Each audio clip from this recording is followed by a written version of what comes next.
పరమగీతము 6వ అధ్యాయం 12వ వచనం చాలా ప్రాముఖ్యమైన వచ్చిన భాగం. పరమగీత గ్రంథమే చాలా విలువైన గ్రంథం. ఈ గ్రంథము సంఘం యొక్క విశ్వాసాన్ని స్థిరపరచది గనుక ఈ శ్రేష్టమైన గ్రంథములు ఈ వచ్చిన భాగం చాలా ప్రాముఖ్యమైనది. ఒకసారి చదువుకుందాం. పరమగీతం 6:12 ఇలాగ రాయబడింది. తెలియకయే నా జనులలో గనులకు వారి రథములను నేను కలుసుకుంటుని. ప్రియమైన దేవుని పిల్లలారా, ప్రభువైన యేసుక్రీస్తు ఒక కృపా సమాధానములు వాక్యాంశ ప్రవర్తనకు సిద్ధపాటు దేవుడు మనెల్లరకు అనుగ్రహించును గాక. ఆమేన్. చాలా ప్రాముఖ్యమైన వచ్చిన భాగం ఇది. తెలియకయే నా జనులలో గనులకు వారి రథములను నేను కలుసుకుంటుని అని మన ప్రభును రక్షకుడిని యేసుక్రీస్తు, మన ప్రాణప్రియుడైన ప్రభు మాట్లాడుతున్న మాట ఇది. సంఘాన్ని ఉద్దేశించి సంఘాన్ని గురించి పలుకుతున్న ఈ మాటలో ఒక్కొక్క పదము కూడా చాలా విలువైనది. తెలియకయే, దేవునికి తెలియనిది రహస్యం ఏదైనా ఉంటుందా? ఆయన మన అంతరంగాన్ని తేటగా పరిశీలన చేయగలిగిన దేవుడని సంగతి మనం ఎరిగి ఉన్నాం. ఆయన భవిష్యత్తు ఎరిగిన వాడు. ఇన్ని తెలిసినప్పటికీ ఎందుకు ప్రభు తెలియకయే, నాకు తెలిసినట్లుగా లేదు అన్నట్లుగా మాట్లాడుతున్నారు? ఇలాంటి సందర్భం బైబిల్లో చాలా చోట్ల మనకు కనపడుతుంది. ఉదాహరణకి ఆదాం పాపం చేసిన తర్వాత ప్రభు దిగొచ్చారు ఏదైనా తోటలోనికి. తెలియనట్లుగా అడుగుతున్నాడు ప్రభు, ఆదాము నువ్వెక్కడా, ఆదాము నువ్వెక్కడా? ఆ మాట నిజంగా చెప్పాలంటే ప్రభుకు తెలీదా ఆదాము దిగంబరుడైపోయాడని? చెట్టు చాటు దాక్కున్న సంగతి ప్రభు తెలీదా? తెలుసు. అయినా తెలియనట్లుగా ఎందుకు అడుగుతున్నాడు? ఆదాము తెలుసుకోవాలి తన స్థితి ఎంత దిగజారిపోయాడో అని. అలాంటి అనుభవాలు బైబిల్లో చాలా కనపడతాయి. ఒకరోజు మోషే కొండ మీదకి ఎక్కినప్పుడు సినాయి పర్వతం మీద ఏంటి పొద మండుచున్నది అని దగ్గరికి వెళ్ళి చూసినప్పుడు పొద మాట్లాడుతుంది. మోషే మోషే అని మాట్లాడుతుంది. గుర్తించేశాడు మోషే అది ప్రభు మాట్లాడుతున్నాడని. సాష్టాంగపడి నమస్కరించాడు. ఆ పొదలో నుండి మాట్లాడుతున్న ప్రభు మోషేని అడుగుతున్న మాట ఏంటి తెలుసా? మోషే నీ చేతిలో ఏముంది? ఏమండి, ఆయన వేసుకునే చెప్పులు తీయమని చెప్పిన ఆయన పేరు పెట్టి పిలిచిన ఆయనకి చేతిలో కర్ర ఉన్న సంగతి తెలీదా? ఎందుకు అడుగుతున్నారు ప్రభు తెలియనట్లుగా? బైబిల్ ఇలాంటి సందర్భాలు నేను చెప్పాలంటే చాలా చెప్పొచ్చు. ఉదాహరణకి ఒకరోజు అన్నలు మరి ధాన్యం కొనుగోలు చేయడం కోసం ఐగుప్తు దేశంలో అక్కడ ధాన్యం అమ్ముతున్నానని తెలుసుకొని వారు ప్రయాణమై వచ్చి ధనాన్నిచ్చి ధాన్యం సంపాదించుకోవడానికి యోసేపు దగ్గరికి వచ్చారు, వారి సొంత తమ్ముడు దగ్గరికి. యోసేపు తెలుసు, అన్నలను గుర్తించాడు. కానీ అన్నలు గుర్తించాలా యోసేపుని? ఎందుకంటే రాజవస్త్రాలతో ఉన్నాడు. యోసేపును వారు బానిసగా అమ్మేశారు కదా, ఎక్కడో చనిపోయి ఉంటాడు అనుకుని ఉండొచ్చేమో. కానీ ఇక్కడ రాజుకుంటాడని సంగతి వారు గుర్తించలా. కానీ యోసేపు తెలిసిన తాను బయలుపరుచుకోవాలా.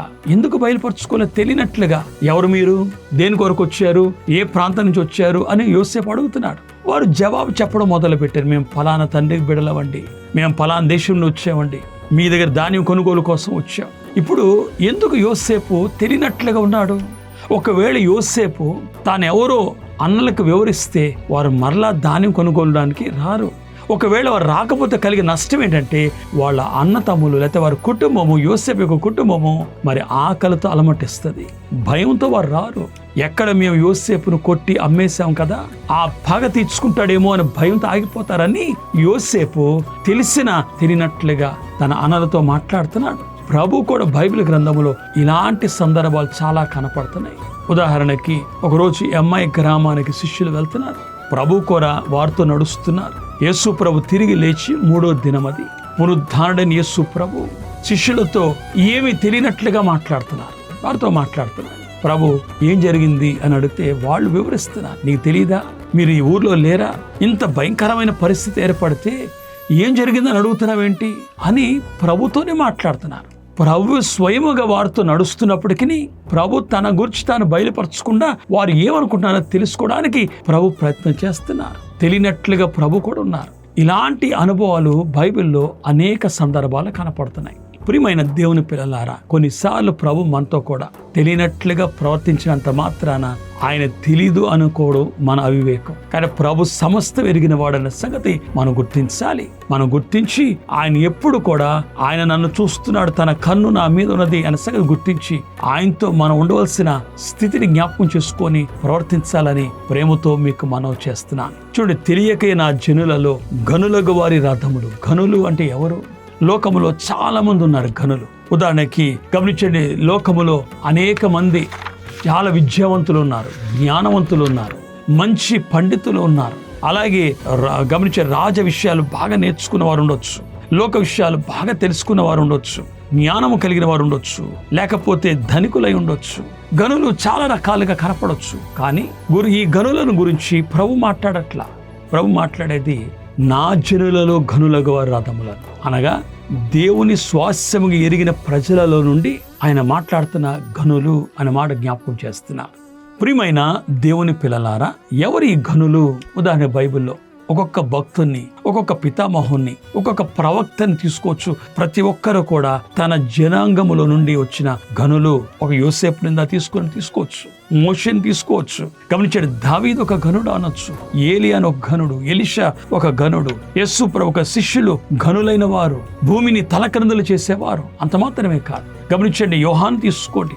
భూమి మీద ఉండి తన ఆత్మను దేవుని ఆత్మ వశం చేసి పరలోకాన్ని, భూలోకాన్ని, భవిష్యత్ కాలాన్ని, ప్రస్తుత కాలాన్ని, జరిగిపోయిన కాలాన్ని కనులారా తన ఆత్మతో ఎరిగినవాడు, చూచినవాడు. భూమిని, ఆకాశం, భూమి క్రింద ఆయన ఎరిగినవాడు. ఇలాంటి గనులు బైబిల్లో అనేక మంది కనపడుతున్నారు. తన జనులలో గనులుగా వారి యొక్క రథములను. రథము అంటే అర్థం ఏంటి? రథము సాధారణంగా రాజులు పాత కాలములో వాడుకుండే ప్రయాణ సాధనములు. రథములను ప్రయాణ సాధనములు వాడతారు. ముఖ్యంగా యుద్ధములప్పుడు రథముల యొక్క పని కనపడుతుంది. రథము అనేది ఎందుకు వాడతారంటే వేగానికి సాదృశ్యం. అంటే ఏదైనా పని వేగంగా చేయాలన్నా, ఏదైనా పని త్వరగా వెళ్ళాలంటే అది రథము వాడడం అనేది మనకు కనపడుతుంది. నేటి కాలంలో ఒక రథములు లేవు, కానీ ఈ కాలంలో వేగంగా వెళ్ళేది ఏదైనా ఉంది అంటే మనం అనుకోవచ్చు రాకెట్స్ అనుకోవచ్చు.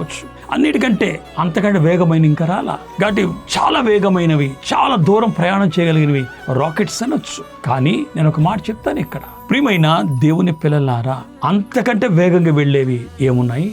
మనిషి యొక్క హృదయ ఆలోచనలు కానీ, మనిషి యొక్క కోరికలు కానీ, మనిషిలో ఉన్న ప్రతి అంతరంగంలో ఉన్న ఆలోచనలు కానీ వేగంగా తీసుకెళ్లేది ప్రార్థన.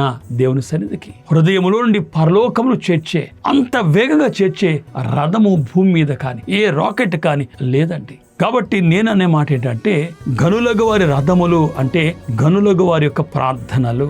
కాబట్టి బైబిల్ గ్రంథములో అనేక ప్రార్థనలు, స్తుతులు కనపడుతున్నాయి. అవి ఎంత వేగంగా వెళ్తాయంటే ప్రభు దగ్గరికి, ఇక్కడ మనం మాట్లాడే లోపు అక్కడ ప్రభు ఎదుట మన ప్రార్థన ప్రభు సన్నిధులు వినపడుతుందని మీకు మనవి చేస్తున్నా. కనుక ప్రియమైన దేవుని పిల్లలారా, గనులకు వారి రథములను నేను కలుసుకుంటున్నాను అని ప్రభు మాట్లాడుతున్నా. అంటే మన ప్రార్థనలు, మన స్తుతులు, మనం చేసే ఆరాధన దేవునికి ఇంపైనదిగా ఉండాలి. ఆయన కలుసుకుంటాడు. కొన్నిసార్లు తెలియనట్లుగా ఆయన మౌనంగా ఉంటాడు మన ప్రార్థనలకి. ఆయన నెరవేర్చడానికి ఇష్టపడక కాదు, ఆయన నెరవేర్చడానికి తగిన సమయం కొరకు ఎదురు చూడొచ్చు. కొన్నిసార్లు మన ప్రార్థన నెరవేరడం ఆలస్యం అవ్వచ్చు. అంత మాత్రాన అవి నెరవేరవు అని మీరు అనుకోవద్దు. ఆలస్యం అంత మాత్రాన అవి నెరవేరవు అని ఎప్పుడు అనుకోవద్దు. కాలము, సమయమును సమీపించినప్పుడు దేవుడు ఖచ్చితంగా వాటిని నెరవేరుస్తారు. ఎందుకంటే కొన్నిసార్లు మన ప్రార్థన ఆయన మౌనం ఉండడానికి కారణం ఏంటంటే, ఆ ప్రార్థన ఏ సమయంలో నెరవేరితే అది మనకు క్షేమకరము ఆయన ఎరిగి ఉన్నాడనే సంగతి మనం గుర్తించాలి. కాబట్టి ప్రియమైన దేవుని పిల్లలారా, ప్రభు మన ప్రార్థన ఆలకిస్తా, ప్రభు మన ప్రార్థన జవాబిస్తాడు. ప్రభు అడిగితే ఏదడిగినా అది చేయడానికి ఆయన సమర్థుడు. కానీ కొన్నిసార్లు మన కోరికలు, కొన్నిసార్లు మన ప్రార్థనలు మనం అడగాల్సిన దానికంటే అధికంగా అడిగినప్పుడు, కొన్నిసార్లు మనం అడిగిన ప్రార్థనే మనకి ఒకవేళ హాని కలిగించిద్దేమో, లేకపోతే మనకేదన్నా మేలుకరంగా కనపడకపోవచ్చేమో. అందుకే ప్రభు కొన్ని ప్రార్థనలు ఆయన నెరవేర్చడు, వినినను ఆయన మౌనంగా ఉంటాడు. కానీ కొన్ని ప్రార్థనలు తప్పనిసరిగా సమయం వచ్చినప్పుడు నెరవేరుస్తానని మీకు మనవి చేస్తున్నా. కాబట్టి ఎప్పుడైనా ప్రార్థన చేసినప్పుడు దేవుడు ఆలకించలేదు అనుకోవద్దు. ఆయన మౌనం ఉన్నాడంటే ఆయన విన్నాడని అర్థం. ఆయన తప్పనిసరిగా సమయం వచ్చినప్పుడు నెరవేరుస్తారని కూడా మీకు జ్ఞాపకం చేస్తున్నా. కాబట్టి గనులైన వారి యొక్క ప్రార్థనలు దేవుడు విని ఆయా సమయాల్లో ఎలా నెరవేర్చారు, మన జీవితంలో కూడా దేవుడు మన ప్రార్థన ఆలకించి ఆయా సమయంలో నెరవేరుస్తారు. అట్టి దీవెన ఈ 2026 సంవత్సరంలో మీకు అందరికీ అనుగ్రహించబడి, మీ ప్రార్థన నెరవేర్చబడి, మనందరము కూడా మేలు పొంది దేవుని యొక్క కృపా కనికరముల కింద వర్ధిల్లే ధన్యత దేవుడు మనకు అనుగ్రహించును గాక. ఆమేన్.